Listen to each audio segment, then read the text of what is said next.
ഈ SDP-യുമായിട്ടുള്ള ബന്ധമാറ്റത്തിൻ്റെ കാര്യം വന്നാൽ ഇപ്പോൾ അമ്പലപ്പുഴ മണ്ഡലം അവിടെ SDP-ക്ക് കേഡർ വോട്ടുകളുള്ള സ്ഥലമാണ്, അവിടെ സ്ഥാനാർത്ഥിയില്ല. തൊട്ടടുത്ത ആലപ്പുഴ മണ്ഡലം അവിടെയും സ്ഥാനാർത്ഥിയില്ല. അപ്പോൾ ഇത്തരത്തിലുള്ള സ്ഥലങ്ങളിലെ അവർ കേവലം 45 സീറ്റുകൾ മാത്രമേ മത്സരിക്കൂ, 95 സീറ്റുകൾ മത്സരിക്കുന്നില്ല. അപ്പോൾ ഈ ഒരു സമീപനം വരുമ്പോൾ അത് സഹായകരമായൊരു സമീപനമായിട്ട് വ്യാഖ്യാനിക്കപ്പെടുന്നത് എന്ന് അതൊരു യാതൊരു വരുന്ന സ്വാഭാവികമായിട്ട് വരുന്നതല്ലേ? അത് നിങ്ങൾ പ്രയാസപ്പെട്ട് ദുർവ്യാഖ്യാനം നടത്താൻ ശ്രമിക്കുകയാണ്. ഞാനതിനെങ്ങനെ മറുപടി അറിയാം? അവർ സ്ഥാനാർത്ഥിയെ നിർത്തുന്നു എന്നുള്ളത് അവരുടെ കാര്യമാണ്, നമ്മുടെ കാര്യമല്ല. അവർ ആലോചിച്ച് അവർക്കൊരു രാഷ്ട്രീയ നിലപാടുണ്ടാവും. അവരാണല്ലോ അവരുടെ രാഷ്ട്രീയ നിലപാട്. എനിക്ക് SDP-യുടെ രാഷ്ട്രീയ നിലപാട് പറയാനും എനിക്ക് പറ്റില്ല. STPI ഒരു സംഘടന എന്നുള്ള നിലയിൽ അവർക്ക് അവരുടെ മുൻഗണനകളും അവരുടെ നിലപാടുകളുമാണ്.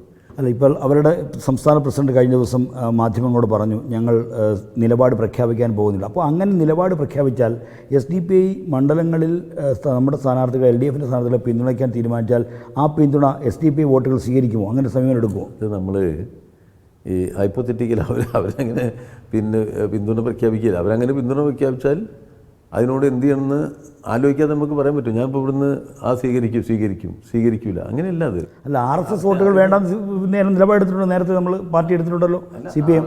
എന്താ സംശയം? RSS വോട്ട് വേണ്ടെന്നുള്ള നിലപാടെടുത്തൊരു ചരിത്ര സന്ദർഭമുണ്ട്. ആ സന്ദർഭത്തിൻ്റെ സവിശേഷതയിലാണ് ആ തീരുമാനം. കാരണം RSSഉം ഞങ്ങളും തമ്മിലുള്ള വലിയ സംഘർഷം ഒരു വല്ലാത്ത അവസ്ഥയിൽ എത്തി നിൽക്കുന്നൊരു സന്ദർഭം. അവിടെ അത്തരം ഒരു നയസമീപനം സ്വീകരിക്കുക അത് അന്നത്തെ സാമൂഹ്യ സവിശേഷതയുടെ ഒരു തീരുമാനമാണ്. അത് നമ്മൾ അന്ന് സ്വീകരിച്ചു.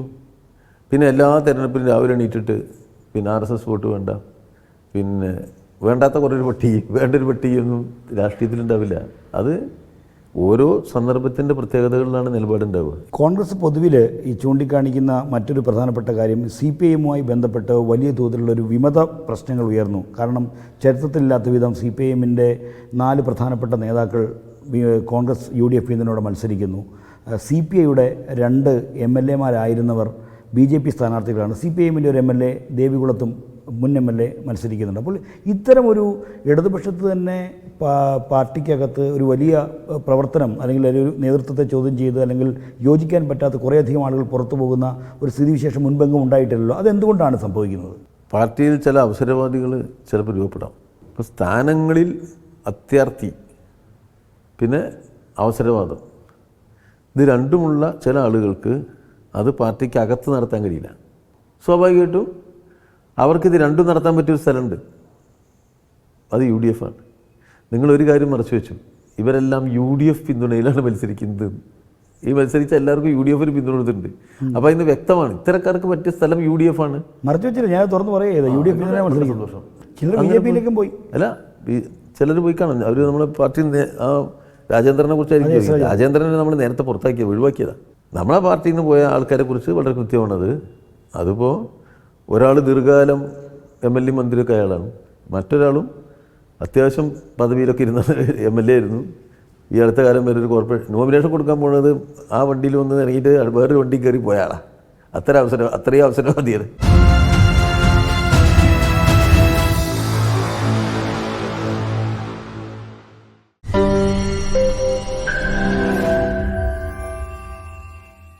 ലോകത്തെവിടെയായാലും ഏത് സമയത്തും 24 വാർത്തകളും ഓഗ്മെന്റഡ് റിയാലിറ്റി പാക്കേജുകളും എക്സ്പ്ലെയിനറുകളും വിശദമായി കാണാൻ ഞങ്ങളുടെ YouTube ചാനൽ നിങ്ങൾക്ക് സബ്സ്ക്രൈബ് ചെയ്യാം.